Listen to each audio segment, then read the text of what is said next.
And now our feature presentation. Let's spin this new shit!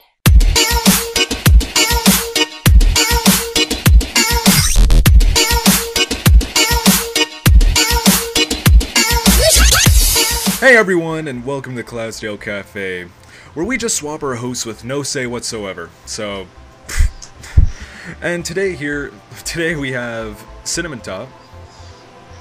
What's up, everybody? Tommy, or TopNotchBrony. Hello. Shadow, who is on our mixer and won't be talking. Good. and today I'll be hosting Nick, since Ragin couldn't make it today. And this week we are interviewing Isaiah. Damn it. Isaiah Kim, and he was he recently got a real big wow, I have this written down. He got he's recently known for creating recently created the storyboard anthropology. All right, good. Hello. Oh, good morning, good afternoon, or good night, wherever you are. Hello. Yes. Hey Nick. Yeah? You want me to take this one? I already did the intro. I messed it up as much as I could. I think we're good. I think we're good. The ranking. Okay. We got this. So how about that? So how about that episode this morning? It was cool. I enjoyed it. Appreciate it. I really did. Me too. I mean, there was some stuff that kind of irked me, but overall I enjoyed it. Well, let's. I think this would be a good time to take this episode and let's break it down, from start to finish. So, the plot for this episode is that the Cuban Crusaders are gonna go on a camping trip. Sweetie Belle and Apple Bloom will naturally take their siblings, and coincidentally, Rainbow Dash is also coming. So Scootaloo is definitely gonna be there because Rainbow Dash. And of course, in Rainbow Dash fashion, she'll try to scare the little kids and telling them, ghost stories and whatnot. And for Scootaloo to try to be cool and impress Rainbow Dash, she pretends to be not scared, and that's gonna come to bite her in the future. So, what do you guys think? Is this an interesting plot? I think it's a good, interesting plot in terms of finally a physical interaction with Rainbow Dash and Scootaloo, which I've been waiting for ever since season 2. And this is, quite frankly, the very first Scootaloo, or more focus on Scootaloo episode. Okay. Yeah. Yep. It's I really like the episode. It's nice to see some actual interaction between characters rather than a fan club. Nice to see that. Frankly, though, I still wonder how they have such perfect wigs.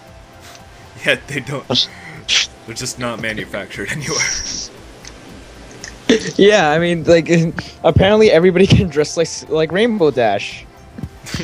Because they did it in the Trixie episode, and here's some. Oh, Rarity, where are your Rainbow Dash wigs? Ah, here they are. Oh yeah, that's true. Actually, I forgot about that. Yeah. But back to the episode. I was just about to say. Yeah, back to the episode. This one had a lot of interesting details that I kind of pay a lot of attention.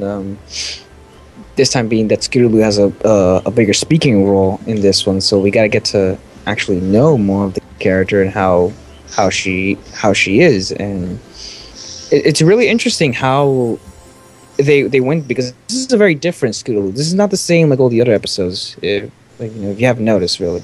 Mm-hmm. Yeah. That it is. Yeah, it's like. I don't know. It was good. I mean, it was well written. It had good flow. Nice cameo from Luna, which I'm sure everyone went mental for. Well, I know everyone went mental for. I saw Brony's stage chat explode. Luna! Nice cameo from Luna. Her voice has changed. If I mean, obviously, who is Luna's voice actor? I gotta find that out. But you know, Luna's voice was a little bit different, but she's at least more natural around other ponies now. Thank God. Yeah. And it was nice to. The only problem I have with the episode is, I really would have liked to have seen the lesson in itself was. The lesson in itself was that, you know, you have to swallow your pride. Sometimes you have to swallow your pride and admit you're scared, and you might just find out that other people will actually be there for you. They didn't do a great job of explaining that. They didn't. I mean, Skittle didn't write a letter or anything at the end. So with that said, like, you sort of had to hope that the kids watching it would just sort of pick up the lesson. But even then, they didn't explain it as well as they could have. But that was my main problem with the episode. Otherwise, it was really good. Like, I think the premise that yeah, sure, Nick, go for it. Thanks. I had a bit of an offset with Luna, although it is like really cool to see her and stuff like that. It's just that, frankly, why does she all of a sudden be able to go into people's dreams? Like, I know she's like the Alicorn of Night and all that, but I don't know where that ties in with dreams here. Like, you raised well, I think the best argument is I am the night, and yeah, she can do that. Oh yeah, she can do that. Best argument. Maybe we haven't really given the time to actually know a lot of the mythology of like the moon goddesses and the sun goddess, what they're mostly known for. So if you gotta look at it, what does the moon represents and what does the goddess of the moon represents? Because the people from MLP that do the writing and stuff, they do their research and they know stuff from mythology. And you know, like the sun, there is a sun goddess, there's a moon goddess, and there are certain legends that kind of are sort of parallel with the main story from MLP. So I guess this has to do with some sort of lore from another mythology that has to do with a certain goddess that controls the night or is something relevant to the night or to the moon and can manage to enter people's dreams. And since Luna is associated to that, I guess they gave her that power just because, you know, she's an Alicorn, she can do whatever she wants. Whatever. Yeah, whatever. But it is interesting to have, you know, Luna, like showing Luna that, yes, I have other powers than just, you know, being cool and having my hair flowing through the wind. But how did they depict Luna? Which, that's what I really like it. Even though she was open to Scootaloo, she still kept that assertiveness. Oh yeah. As in, like, you know that she is comforting her, that she's having a difficult time, but she's still being assertive that, you know, you have the feel that this character has power, and there's a lot of mystery to that, you know. And the reason why she's in the dream, that adds more to the mystery. It's like, wow, she is that powerful. She can enter people's dreams and physically communicate and contact them. And her presence is well known, is well felt. I mean, they depict her very well. They added a level of more level of complexity to Luna, even though it was a very short role. Yeah, like I find like this, like, so far this season, it's been a lot more of like, it's been raising questions with me like quite a bit, because like. With like Too Many Pinkies episode, like I was thinking, it's like, why is like this mirror pool, why is it like so significant in the Everfree Forest, and why can Sakura use magic, and why is Luna in dreams? I want to know these things. Why aren't you telling me these things? I need to know. I think they've just given undeveloped characters more to them. Like, yeah. they never gave they've never at all said. They've never at all given any limits to what zebras can do. So, Sakura can fly for all I care. it's not a plot hole because it's never been. It's not a plot hole because it was never disproved at any point. They've just Luna's been given one episode to do anything, so they wanted to. So they've given her a bit more screen time and given her more to her, and the same for Zecora. It's just what they're doing to give more characters more development instead of just having them there doing the same thing while it becomes repetitive crap. They've given something new to the character and something different. Yeah, it's like really cool seeing it's really cool seeing a lot of minor characters now. Well, seem to be minor characters getting a lot more love this season. Like we have an actual Scootaloo episode finally. Yes, which I've been raving about it ever since season 2. It's like season 2 had a lot of Cutie Mark Crusaders and Sweetie Belle Apple Bloom episodes, and not one Scootaloo episode. So I'm very happy that the second Cutie Mark Crusader episode in a row, and this one was more Scootaloo focused. So yeah, no song in this one, but I guess it didn't really needed a song. So it did have a song. Yeah, it didn't really need a song, so that's good. It's not a gripe. So a Sweetie Belle's 30 seconds of ear rape and the middle finger. The middle finger to every single fan that said, Sweetie Belle's gonna grow up and she's gonna become a great musician, everyone's gonna love her, and then they just throw that at you. And then she just falls asleep. There we go. They also had the Sweetie Belle pouting face, which I guarantee they've made so many faces that are going to be recreated as vectors for everyone. I think they already made a vector for that face. That It's face, just like Scootaloo when she's swinging her legs on the log with that really big smile, plus the milkshakes. Everything's going to be recreated. Yeah. No, bronies like to take parts from the show that they really like and just do their own parodies of it, which is nice. I like how this community is really fast. Sometimes it's scary, but it's fun it's funny how things can catch up and just become memes and take a life of their own. Yeah. Like though, back to the episode, I was just thinking about like the nightmares and stuff like that. With the lady in the horseshoe, I kind of forget what exactly it was, but when seeing it, I kept thinking, it's like, man, is that gonna be Granny Smith or something like Granny Smith? It just seems like it's going to be like that. No, just some random old lady. Okay. Yeah. I don't even know where this person's from. Yeah, I can't. This was an interesting episode because it dealt with what is real and what is a dream. And since this is from Scootaloo's perspective, they kind of make it. They kind of kept you guessing from what is the reality and what is the dream. And it's really cool what they did. That they kind of like gave you that kind of disorienting feeling of, okay, is this really happening or is this just in her head? And because of her fear, she made what was in her head sort of real. And this is by Scootaloo's perspective, so we're seeing it as she is seeing it. So it's kind of like what's this word? It's almost surreal. If you keep thinking about it, this is a kind of surreal episode.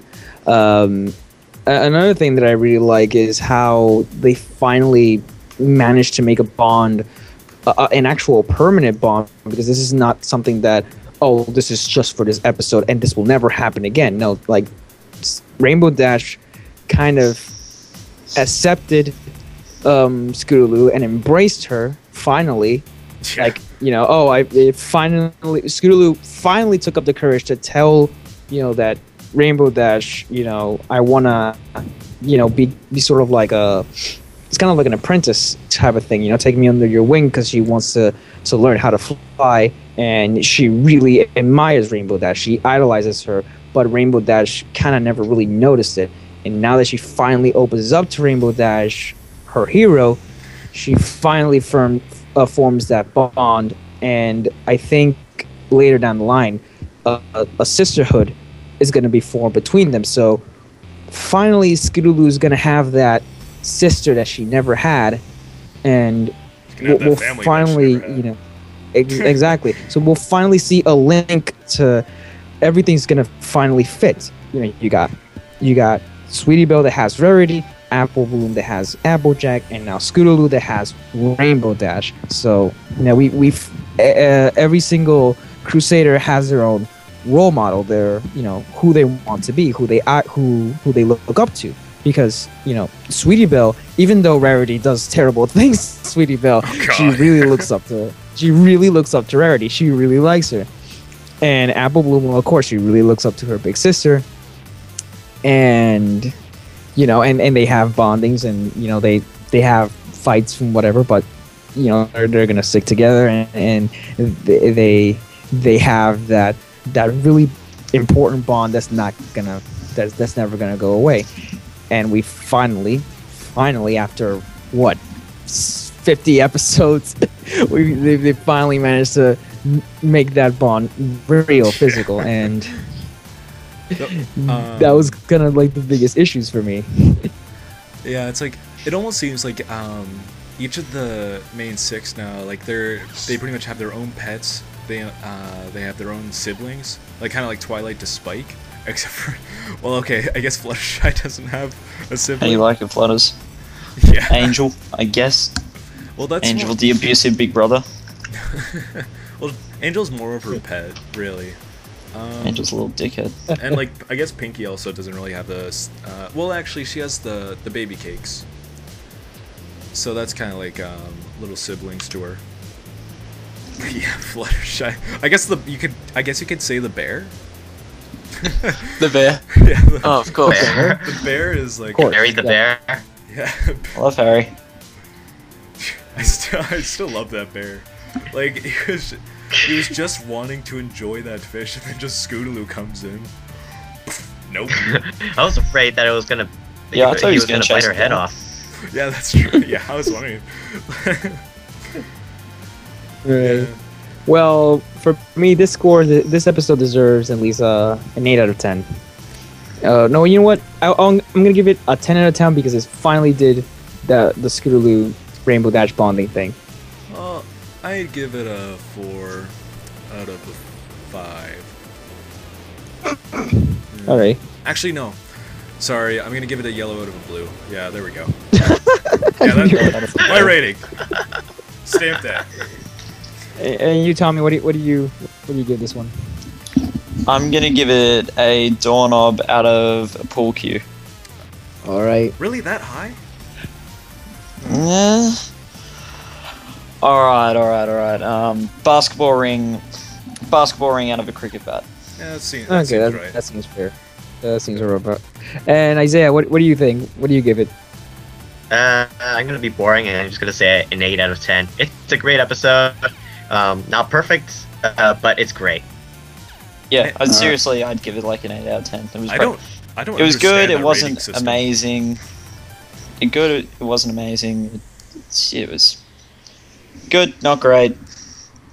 But Yeah, it's like. Yeah, I'm gonna go. Oh, sorry, but I'd give it a pretty much like an 8, maybe a 7.5. If I'd be a bit of an ass, but like, yeah, like it definitely was really good. Like it had a lot of cool things in it, bonding between Scootaloo and Rainbow Dash, Luna, just like a lot of funny bits from Rarity. Like you don't usually see too much of that kind of comedy from Rarity. Well, yeah, you do, but you don't see. But it's still funny just seeing. It reminds me a lot of those old movies and shows and stuff. Like, I guess it's still being done now, but it's just that really rich, pompous person that goes camping and just packs her entire life with her, and then just has one person hauling all of that. I actually found that kind of mean-spirited in a way. I don't know. I just felt really sorry for Sweetie Belle. Actually, I don't know. did you guys notice that Sweetie Belle is actually really strong? Like Yeah. when Scootaloo took the reins of the what do you call it, the wagon, she really struggles. While Sweetie Belle, you know, she just drags it along, and she even pushes like Rarity, and she doesn't even like, I don't know. Like, well, she was breaking a real mean sweat, but you know she was still doing it. Yeah, I mean, she was doing it much easier. She looks like she was doing it much easier than Scootaloo was doing. Yeah, I guess it's sort of like a little bit of a joke, as in that. Yeah, it's a kind of like a comedy that it fits Rarity, and it's the same thing that they kept doing the same thing with her, making her like really like pretending that she's like high class. You know, it's kind of like they want to pretend that you are high class by like making this image of yourself that you have like all these things and whatnot. Because if you think about it, where does she live? She lives in Ponyville. It's not like it's not like Canterlot, you know what I mean? So people who want to be famous and who want the allure of being high class, well, they pretend and they make their image as classy as possible. And that kind of like a huge joke that, oh, I want to be from the high class, but I'll never be the high class because I live in Ponyville and blah, blah, blah. So might as well live it out. And that what makes Rarity one of the most interesting characters in the whole series because of that. And yeah, it's some people might say, well, that's really mean, but it's realistic. Yeah. I mean, well, it's. I mean, what I like that do exist. Yes, but I just feel like that's for Rarity. What I really like about this episode, how they handled her, is that they did not just have those moments, but they also had moments where she also had quality time with her sister. Not just having her pull the wagon, but also actually having her like having Rarity care about her. Like when during the camp, after the campfire story, she comforts her, and then at the end, you know, when they get to the Rainbow River or whatever that is, Rarity actually is having fun with her sister, and I found that really balanced out the pompous Rarity with the caring Rarity, and that I think makes Rarity a really great character. Yeah, you get to see both sides of the character, and it's really difficult to, and a lot of people have a difficulty to like her or to dislike her, and I think Rarity is perfect as she is, and they just made such a great balance with this character, and they did a lot of development, and they did plenty of episodes of Rarity. I mean, Out of Dress and where she goes to Canterlot. It's just and those episodes were fantastic. I mean, those are like great episodes. And they're always like sort of bittersweet. Yeah. They're always bittersweet. Yeah, it's like it's like really cool how each character, like if you just glance at them, you can see, okay, Twilight's a bookworm, AJ's just pretty much works on a farm, Rarity's over thematic and a fashion diva, yada yada yada. Like they have just that pretty much that static character like overlay only if you glance at them. But if you really look at the character, like they're just like really deep and just like have all these just pretty much like have a real deep personality, rather than just like, okay, I'm gonna act like this for the rest of my life. Monotoned. Yeah.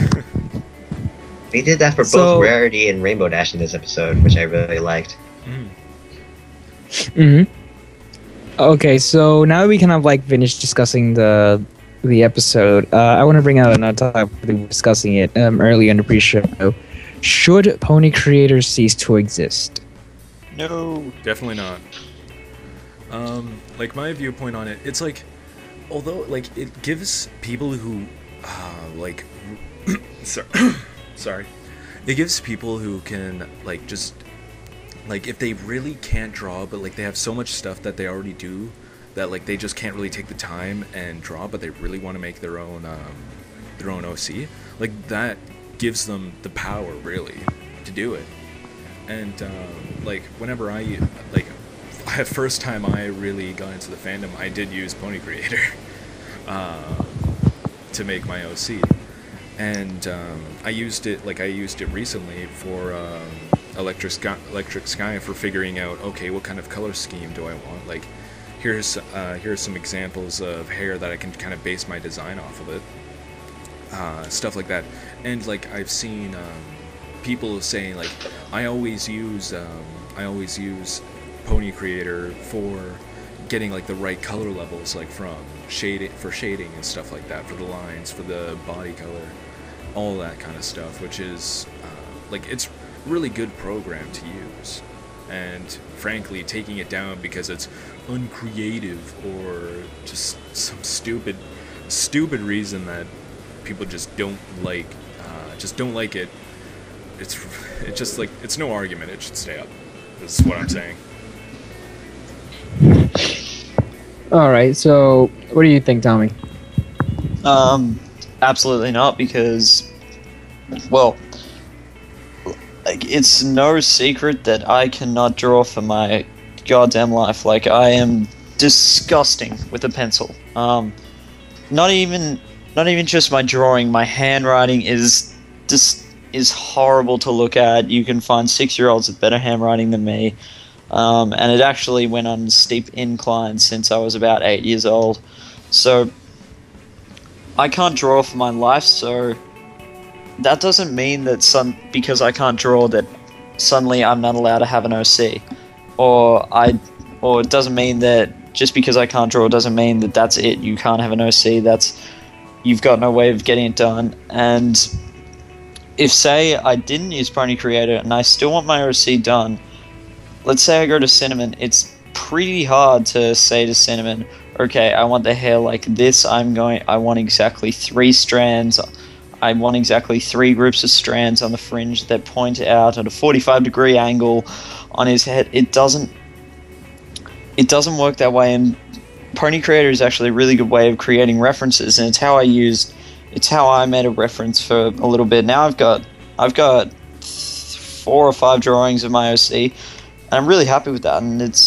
But I can't draw, and I'll never be. I don't want to say I'll never be able to draw, but I probably won't ever.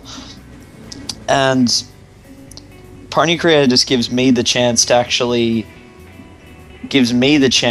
and gives my OC a chance to actually be drawn by people that I really haven't met many artists that say, no, you can't use Pony Creator for a reference. It provides a pretty good and like a very show accurate look of what you want your OC to look like.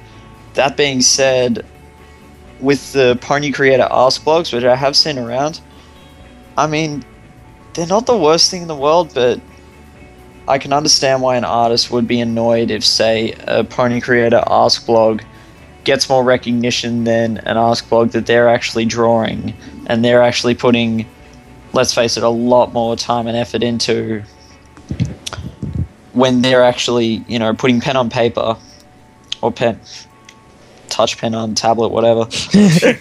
Yeah. Close enough. To each his own. Yeah, they put a lot more effort into it, and I can understand why they would be annoyed. And if you are, try not to take this the wrong way, but Pony Creator Ask blogs shouldn't really get much recognition, because if a Pony Creator Ask blog has a good story, write a fan fiction. Write a fan fiction if you think you've got story writing talent.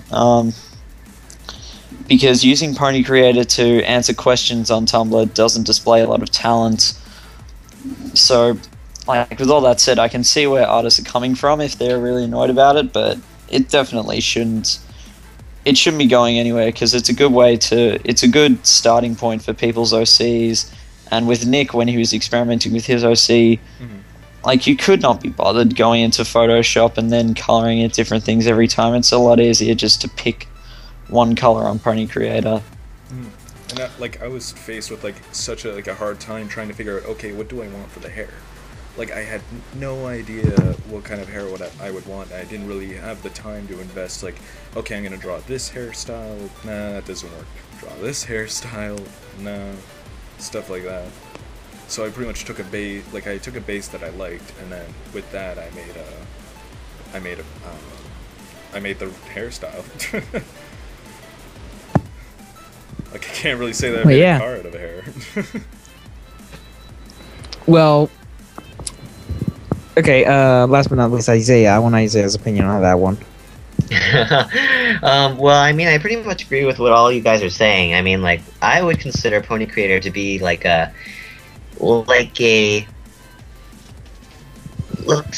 base, like a rough draft of an OC character, because it's not like a pony story creator or a pony.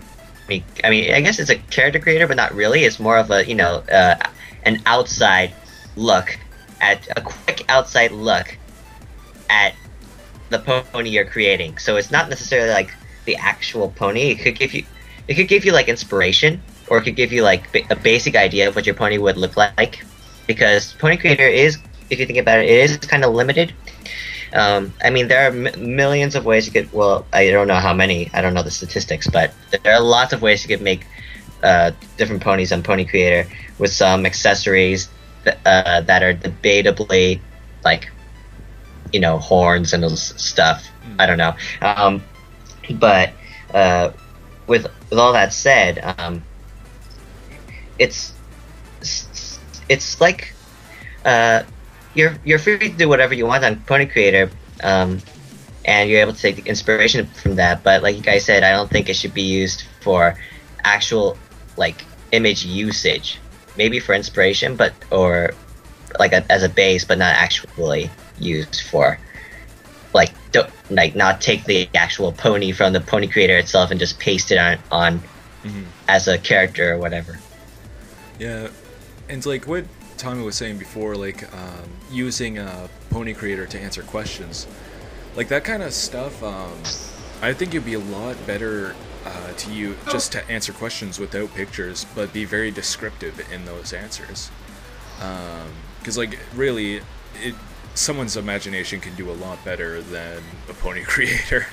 I mean no offense by that, but yeah, that's really.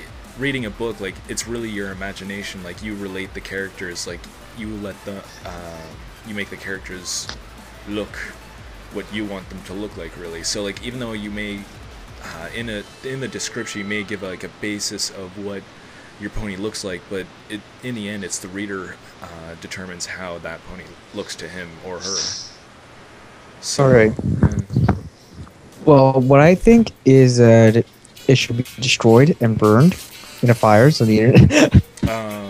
We have to want to be different. Nah, I'm kidding. Just a mass Pony Creator burning. I would sign the petition for a mass Pony Creator burning. Just burn. Somebody would print the page on a piece of paper and burn it. Write them on those floppy disks. Oh yeah. Then you gotta floppy disks. What? I love floppy disks. I don't. In my view of things, okay, the Pony Creator thing is great, but I mean, you're not gonna use that for Jeez. Cutting out. you just gotta. People make a lot of bad. Okay, am I good now? Yep, you're good now. Yeah. Okay, never mind. He isn't good now. What? Okay, but I'll just use this time to say in the chat, in the live stream chat. All right. Okay. Well, just one sec. IB Corbin, yeah, is saying that Pony Creator is great for reference or inspiration, not not for the finished product. Really. Agreed. Yeah, but I think we should start using it more responsibly, not make just terrible characters with it, because people make the most absurd designs. if you're gonna make a character, at least look up in what a good composition is or a good color scheme is. They just pick one of the most absurd color palettes. Like, you have no idea how many black and red color palettes I've seen. Yeah, if you're gonna make a character out using Pony Creator or otherwise, first start with the character, not the look. If you want to make a character, don't do it just for the sake of, oh, I want to make a pony, or I want to make a character, and just whip out something. Then just first start with the character itself, like the personality, and it's like, make it be good, and then go on from there. Easier said than done. Yeah. I mean, like, it's possible to like make a character, like just make the design and then base the character off it, but still, like, I don't know. Mhm. It's still a very important part. The easy thing, I would say, it's not easy to make your character interesting. What you should do is that you should actually sit down with the character and make a biography, like you would do for a paper, and you would literally just make a 1 page or a paragraph, and just ask yourself, what does he like? What does he do? The things he wants to proceed as in the futures. What are his plans? I mean, what is he scared of? Does he hate something? Does he really love something? You gotta make it perfectly clear. Where does he live? Things like that are really important to the character, and makes it accessible for your readers, or people who would want to see more of your character, whether it's a Tumblr blog, a fan fiction, or whatever. Yeah, like, you pretty much got pretty good points in there. I don't really know what else to say to that. Or add on to that. Yeah. But like, when it comes to looks and stuff like that, you could base off a personality using somebody's although it's not really the best method, it's still possible to really base off a personality, just like the way they kind of like the way they look, because with my I can't really color my character, but like with Electric Sky, I pretty much based off a rough personality off of really just her name and her color and her cutie mark. Although I just made a base personality, but then I built it off from that. I took this is how she this is kind of how she seems first, and I'm gonna kind of build on that, change a bit of things, make it better and stuff like that. And then from there I went on, I kind of worked on the looks of the character more, like the hairstyle, the tail style, stuff like that. All right. It's not impossible, but yeah, it's not impossible, but it's not easy. But it's something that you need to do if you want to make any type of character, because if you don't, people won't take you seriously, and there's going to be problems. Man, though. Right. So yeah. Oh, go ahead. If I were to make a priorities list of making a character, I'd say personality and bio first is your first priority. Then your second priority is the look, and the look should be appealing to the eye. Exactly. And then everything else should just flow from there. Well, the design should be appealing. Yeah. Well, for me, I tried to write no see insert fanfiction, then I realized it was the most Mary Sue crap out there, so I didn't bother. But I'll probably never bother writing a backstory for my OC or any of that crap, because he's pretty much a logo for me. I posted in the chat earlier, when I start making fun of all the Mary Sue OC insert OCs. I have my OC for his design. I like the design. I like the white. I like the white with the mane with 2 shades of green. I like how that looks, and if one day I get big enough to actually get fan art, then I'd love to see people draw my OC, but I could really care less about its backstory. It's more, and that's the problem with a lot of backstories, is it's become a very generic thing, an OC backstory, and it's almost like OC backstories are almost a dying trade outside of Tumblr, because it's so frowned upon, because people are automatically assume it's going to be a crappy self-insert. I am best friends with the main six. Fear me. I am the 7th element of harmony. Come at me, bro. The 7th. To quote myself earlier, I defeated Nightmare Moon, Discord, King Sombra, and Chrysalis, and turned Trixie good all in one fight. My parents died when I was a young age, and I was Luna's personal protege. Come at me. And I'm also Mayor Duel. I am the knight. I am Mayor Duel. But it's like, it's very difficult to kind of make a character in a world like Equestria, because everything is just like, oh, happy-go-lucky, yeah. But like, when you make a character, like, your first thought is like, oh, I have to make this character interesting. Parents are dead, friends are dead, kicked out of town. Like, all this just BS happened to this person. Okay, I can start a story from that. You can't really start a story from like, okay, I woke up, ate some cereal, went to work, came back, went to bed, rinse and repeat.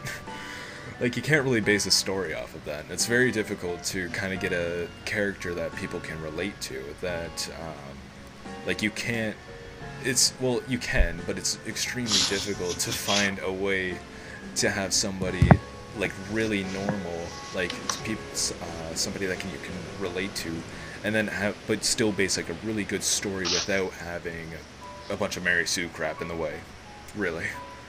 At least, I'm no story writer, so that's just my take on it. Alright. Actually, I think we... Yeah, sure. The one thing is, though, like, you guys just don't seem to know the true grasp of the, like, Senior Von McPowerful, the Alicorn god that is parent and child to Celestia and Luna, and, like, that he, like, just destroyed millions and millions of bad guys in a blink of an eye. Like, that is a very deep character in my book, and you guys are just judging. You guys are just okay. This theory, I have like a really dumb theory of how Luna and Celestia came to be. There's like this picture on DeviantArt in which there was this one. There weren't two. There was just one celestial goddess, which she embodied all the stars in the cosmos, and she controls each and every one. And since each star is like a child to her, like star childs, well, they gave each of them a star to control, all under her, like, existence. She just embodied everything, and the reasons why all the stars and all of the things is her physical manifestation. It exists because she exists, and if she ceases to exist, all the stars stop existing, which is kind of like, whoa, type of thing. And it's kind of like it's the same thing with if any of you guys ever read the Warhammer books or know the basic lore, the reason why the whole world is sustaining itself is because the Emperor exists. And if he were to die, well, everything just falls apart. Yeah. So it's kind of like that. There is this ominous, huge origin that the only reason why we're still here is because this person is still here, and is their will of existence is what's keeping them alive. Well, before we get into some, like, real deep philosophical stuff here, we should perhaps start off with the interview. So, Isaiah, Yes. Could you perhaps like tell us a bit about yourself, like what you do inside as well as outside the fandom? Well, I'm before I put up the Lyra video, I was just a regular average silent brony, just watching episodes, enjoying this creative side of the fandom. There's so much good stuff that the fandom makes. And I made a couple of a couple of drawings here and there. I've pasted them up on DeviantArt, but nothing that groundbreaking, you know. Nothing that compares to other great artists. Goodness, there are so many good artists out there.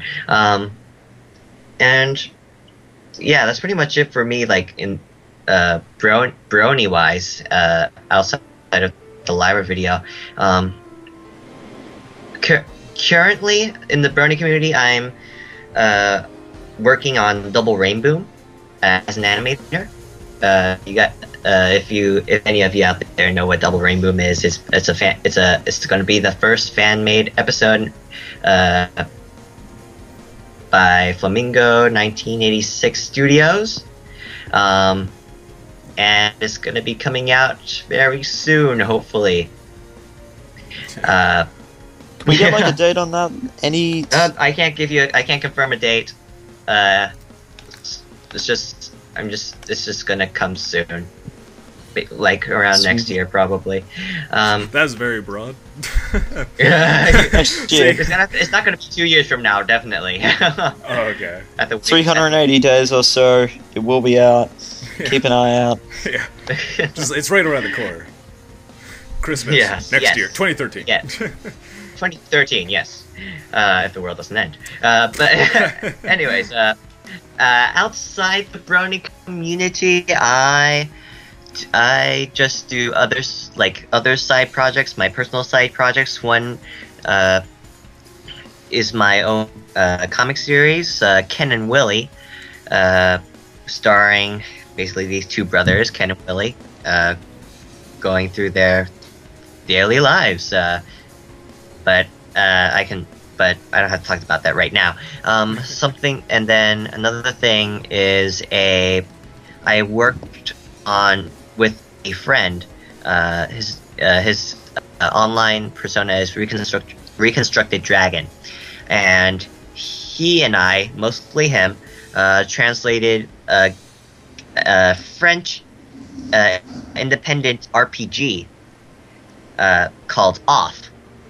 By this guy called Mortis Ghost, and this game's just a I don't know, it's just a real game RPG. I love it, and you guys should too. I mean, you should try it sometime. It's really crazy. I plan on it, yeah. Yeah, yeah, it's. Oh, sorry. It's really coll. No, that's okay. But yeah, it has a, it's like very reminiscent to Earthbound, isn't it? Or the Mother series? Yeah, it is. I think I don't, but yeah, it's really like the Mother series, in its graphical structure, and it's but it's kind of like a Final Fantasy in battle style, because it's like turn-based. It's turn-based, but it's like a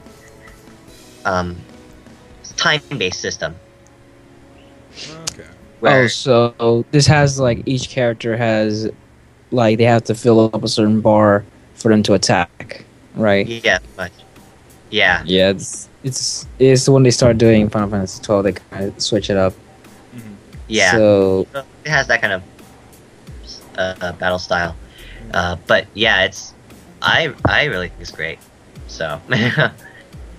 Yeah, during when I was doing research, thinking about like questions and stuff like that, like I was looking into that, and it looks really interesting, and I do want to try it out sometime.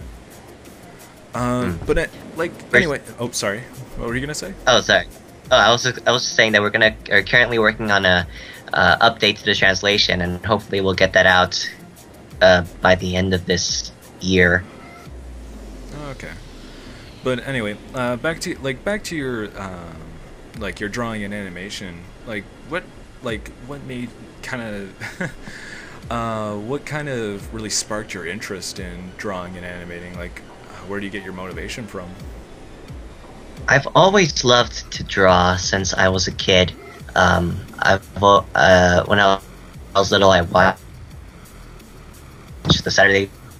I watched the old Disney movies, and so I had a pen and paper nearby, and I just started drawing. And I just continued on, and it's a passion that I still have today. Animating, I think that was more of a hobby that became a passion over the years. But I don't know, it's just a passion that I feel like I really love doing. So that's basically my motivation for doing all that. Alright. Yeah. I did drawing when I was younger, but then I just kind of stopped because video games. But, yeah. Oh yeah, video games. I mean, I love playing video games too. Mm-hmm. That inspired me to draw more. But recently, just 2 or 3 weeks back, you released your storyboard for the song Anthropology, and the girl who sung that, who composed that, completely left my mind right now. But Awkward Marina. Awkward Marina. Okay, thank you. But yeah, it's what really kind of interested you so much that you wanted to make a storyboard for it? I just really love the song. I mean, I've listened to all of her other songs before, and I just really enjoyed them. They're just like My Little Pony the musical. Who wouldn't want that? And then I was just I was listening to Anthropology one day about 3 weeks ago, and it just hit me there's no one doing any visual stuff for this song. Why not? And I really wanted to see something I really wanted to see visuals for this song, and I thought, why don't I do it? And so I just did it. I just had this I was listening to the song so many times that suddenly these visual images just popped into my head, and I thought, I want to put that down. And so I drew it, and then I just and then I finished a rough storyboard, and I thought, okay, I like how this looks. I don't think I'm just gonna do anything much else with this. I'm just gonna put it on YouTube, and so I just posted it there. Nice. Just from that, you got such an outbreak from that too, up on EQD and stuff like that. What's your what was your reaction to that? It was just one day. I was I think a few days after I posted the video, I got some views, and oh, I'm glad people are enjoying it. And then I looked at the comments one day, and and one of the comments said, "You got EQD, congratulations!" I'm like, wait, what? And so I quickly went to Equestria Daily, and there it is, one lone post containing just my video. I'm like, what the heck? And then suddenly I got a flood of people coming in, and then in the next week or so I got 50,000 views, and goodness gracious, it's overwhelming, but I'm glad people are enjoying it as much as they do. Yeah, do you have any obviously right now you're busy with finals and stuff like that, but do you have any plans on making any more storyboards for any other songs, or or do you even plan on fully animating some songs? I got many questions in the comments about whether I'm going to animate the Anthropology storyboard. I'm not exactly sure, because there's already Jan Animations has already started animating before I even put up the storyboard, and so I'm like, oh, okay, you go ahead and do it, but people keep asking me. And so, or even like some sent me requests, or like some even like offered to animate the storyboard for me. I'm like, oh, that's very nice of you. That's very nice of you. But if I were to see this storyboard animated, I would rather animate it myself, like in my own style, rather than have someone else animate it. I mean, I know that sounds kind of selfish, but it's just how I would like to see it. But currently, the animation for Anthropology, that's not my top priority right now. Currently, my top priority is school. Second priority is animation on Double Rainbow. And my third priority is a secret project that is Brony related, and I hope that people will like. And it's not going to be a storyboard this time. I learned my lesson. If I am going to put anything up on YouTube, it should be something that's complete. Of course. So yeah. Fourth priority, actually equal priority, is working on the translation for Off. Oh yeah. So yeah, that's pretty much it. Oh yeah, fifth priority is my other side projects. Oh yeah, yeah. Yeah, so like, your most recent video was just kind of like a simple test working with puppets, right? Oh, you mean the animation test? Yeah, the animation test. It was working with Oh puppets, yeah, right? yeah. That was my first time ever working with the My Little Pony puppets. It was an interesting experience. Really? At least. Like comparing to like what you usually do when animating and stuff like that. I don't animate, so I have no idea if there's an actual term for that. Sorry. No. It's like see, My Little Pony is a type of puppet animation where basically you have joints or like different body parts that you move. You don't redraw everything like you do with a traditional animated thing that I usually do for animation. And they're like in separate like layers, so you have to take into account like the animation of the leg, the animation of the torso, the animation of the head, the animation of the hair, and they're all in separate layers. So it's it's much different than traditional animation, but thankfully I kinda had experience with puppet animation in the form of sprites animation, if you guys know what that is. Yeah. Yeah, it's when you mean sprites, do you mean like actual games like Street Fighter or Yeah, big like games? like not sprite animation in terms of like something like traditional animation where you redraw the sprite, but actually like taking sprites from a game and manipulating them to do what you want them to do. It's I don't know. I can't think. I'm thinking of an example. Super Mario Brothers Z. That's a really good sprite animation right there. Yeah. That was what inspired me to do sprite animation in the first place, which basically is manipulating sprites and different parts of a sprite as you would a puppet. So I got some experience from that, and it helped. And also, yeah. Like you're probably Alright.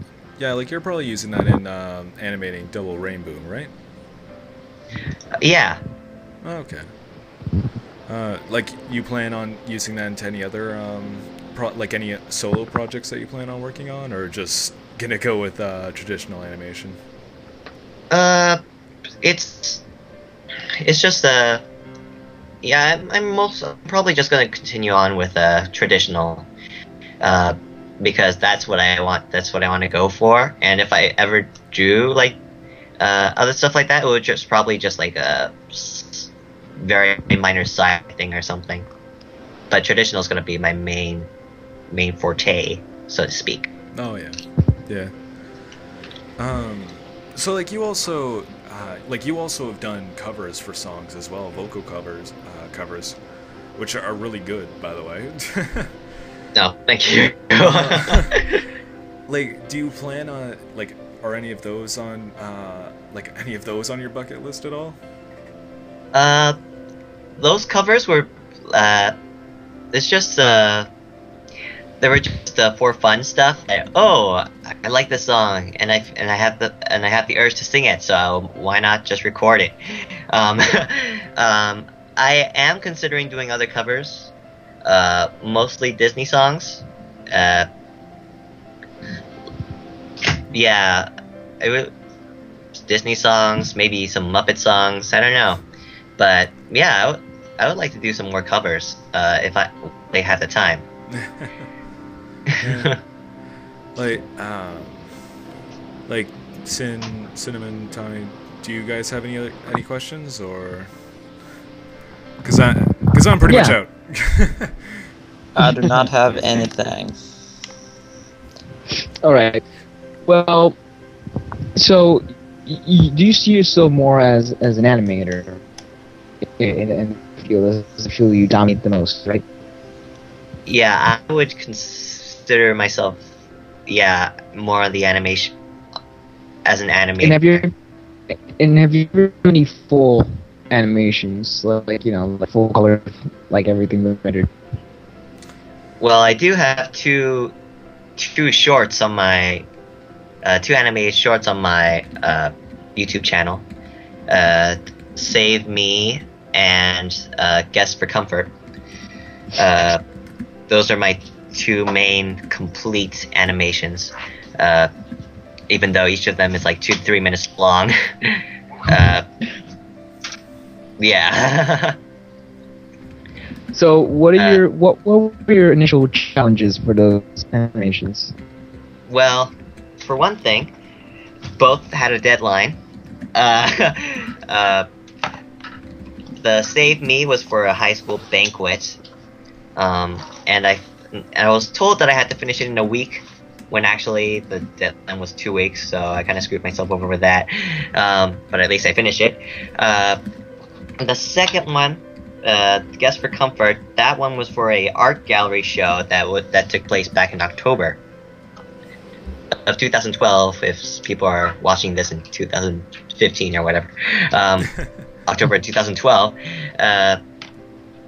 And I kind of put it off, which was really stupid of me, until like the last week, when I had to finish it and turn it in.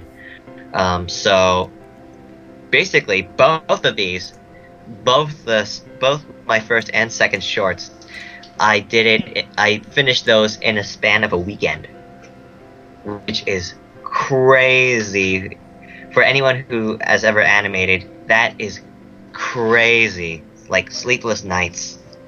But I managed to finish those in just a span of one weekend, and I can't believe I survived both the development of those shorts.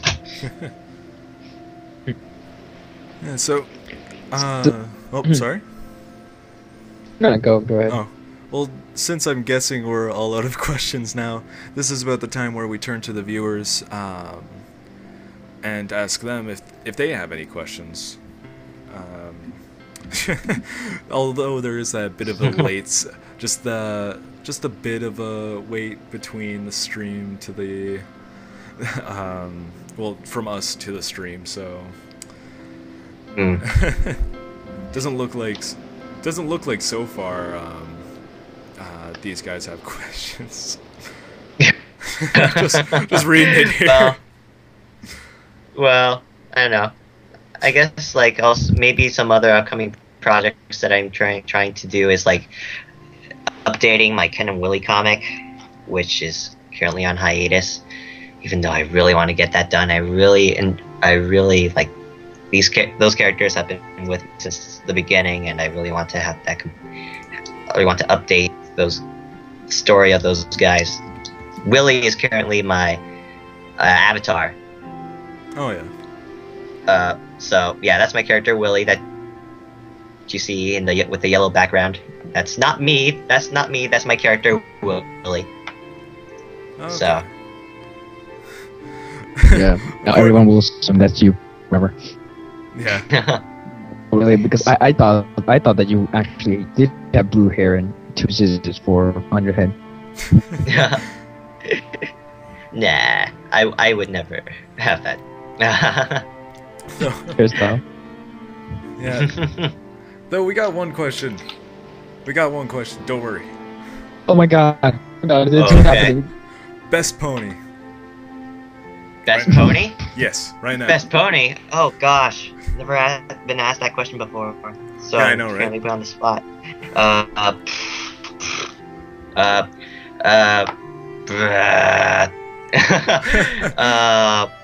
Lyra or Rainbow Dash at the moment, because of Nah, because you of want to say obvious AJ. reasons. I think you want to say AJ here. Definitely a hint of AJ. It's there. It's definitely there. Hint. I'm hinting AJ definitely. Yeah. So, Vok Apple asks, if I pronounce that right, what did you want to do before you found out that you loved animation? Let's see. Before animation, I always wanted to do something art related. So I was thinking maybe like an illustrator for a book, or maybe even like write my own books and illustrate them myself. Kind of like, because when I was little, I always read books like Dr. Seuss and Captain Underpants and all those books, Oh yeah. and especially Captain Underpants. Yeah, I did. I really did like that series. Was a big yeah, that was a big inspiration for me as in my style of drawing and stuff like that. I mean, if you look at my character Ken, he has those eyes that are used in Captain Underpants. That if you don't know who Ken is, that's the small blonde guy next to Willie, the big blue guy. But yeah, I was considering maybe a comic book artist, or mainly those three. Either a book illustrator, a book writer, or a comic artist. Oh, one time I even actually considered being a music composer. Actually, compose music. Oh, really? I'm currently a composer for a Earthbound fan game that I'm working with Reconstructed Dragon, who also translated the off game. So I'm the music composer for that project. Oh yeah. I have not put in any. I did not put any of my compositions up anywhere on the internet, but I might one day. You have reconstructions of Mother 3 song on your Tumblr, and oh yeah, Lego Racer. Oh yeah, I forgot about that. I completely forgot about that. Okay, my stalking skills are I to the forgot I max. put those there. I completely forgot about those. Man, you did your research. Yeah, yet I completely missed the fact that you're also an animator on Double Rainbow. Well, I did not really publicly announce that, so. Oh, okay. That's what. Well, anyway. Yeah. Sorry for interrupting you there, but Emmy Coach asks, "Do you need voice actresses? Poke, poke, nudge, nudge, wink, wink, shove, shove." For double rainbow. I think in general, like voice actresses or actors, really. You're asking if I need any voice actors or voice actresses? Yeah, like if you plan on making for anything really. Not at the moment. Usually, if I were to do something with voices, I would use my own voice, because I feel I'm kind of versatile with my voice. I thought I thought putty tat. Or hey, how are you doing? Oh, I'm Okay. doing fine, thank you. How are you? Thanks for rubbing in my face. So, Uh, I mean, like, of Voices course too. I would do ask for auditions if I really, if I can't do any voices that I can't do, of course. But usually I would like to work solo before I start doing some collaboration. Yeah. So, I really do like a lot of voice acting. Now that we're kind of sort of touching the subject. The most difficult thing about voice acting is that you have to master the art of projection. And it's not just imitating the voice, it's saying that you are this character, just using your voice. Wait, can you And say that question again? I couldn't really hear you. Yeah, you're really cutting out there. I'm really cutting out. I don't get it. My Skype says I'm fine. Okay, there you go. It lied. I'll repeat myself. In voice acting, you have to match your projection to convince someone that you are the character that you're playing using only your voice.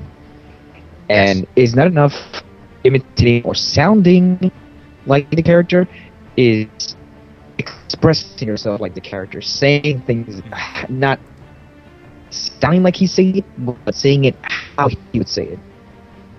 So, like, if there was a character that I would voice, you're asking, like, what's important in voicing a character? Okay, let me give you an example. I like voice acting the Homestar characters a lot because of the complexity of the characters. And an interesting one is Aqueous, which this character likes a lot of weird things, but he portrays it as it would be normal. And he has a very assertive attitude and a very, he is very strict. He likes to be controlling, and he creates this bubble that he is superior to everybody, even though he's just a weirdo and a freak. And so you gotta create, and as I see Aqueous, this character, he kind of has a raspy voice, and then his voice becomes a whisper. And then I add an extra breath to it, and then I add a sophisticated voice. And then I create this barrier between that he believes that he is someone with an authority figure, and then he becomes this sort of acting voice, and he overemphasizes on words, and he thinks that he is better than everyone, but he is just a freak like everyone else. And that's kind of how you like kind of transform yourself into this character. Also, he doesn't cut out.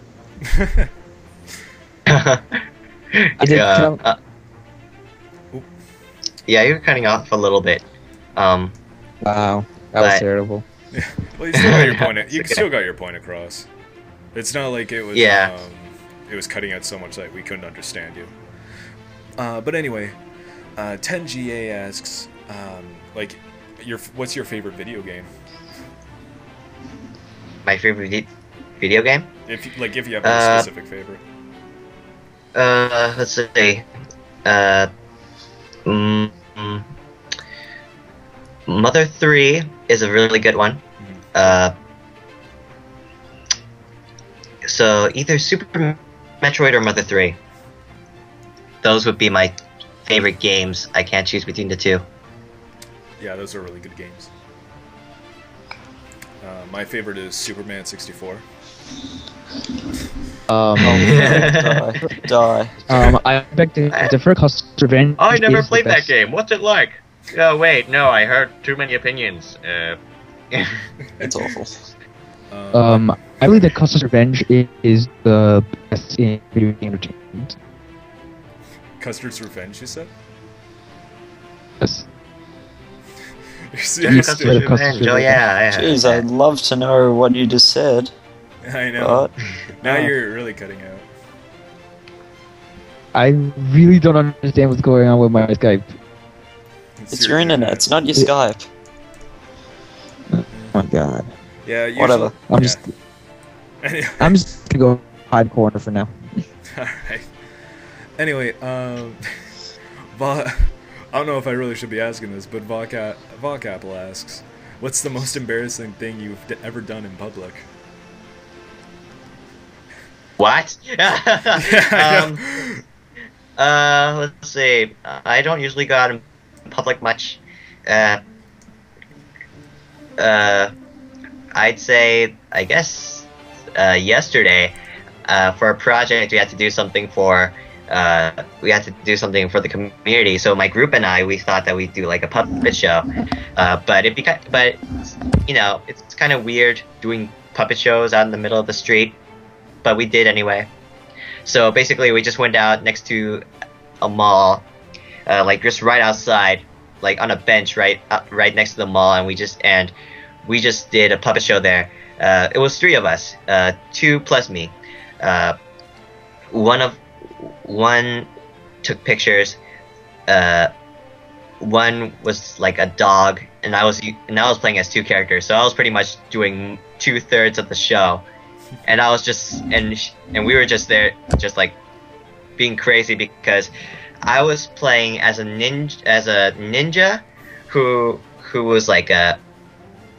was this like really obnoxious and loud ninja who doesn't really act like a ninja at all. He was like, ninja, karate chop attack, ah! And the character I was playing was a pirate who dreams to be a ballerina, and he's wearing a tutu. And so I was basically